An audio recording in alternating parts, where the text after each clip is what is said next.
Yan. Sandali lang, wala pa. Kaliligalig nito mga batang ito. Yan ho pala, kung gusto nyo malaman kung anong eskwelahan ho sila, international school. Foreign exchange student, TESDA. Vocational lang po ang kinuha niya. Halika yan. Anong pangalan mo? Aya. Bakit? Bakit?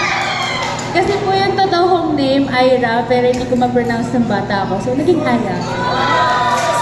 Ano nararamdaman mo ngayon na ikaw ay dinumina bilang isa sa mga crush ng bayan? Wala po. Hindi ko Wala ka pakiramdam? Hindi po. Nagtataka po ako kasi hindi ko alam kung saan nila ako nakita.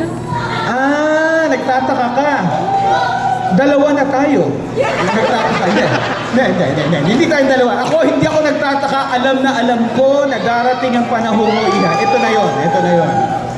Kung tatanungin ka, kung halimbawa, Yes! ikaw ay kukunin ng Lord. Wag naman sana.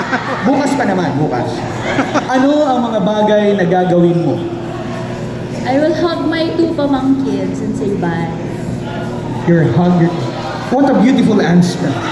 Let's give her a big hand. Yes! Thank you, Aya. Okay.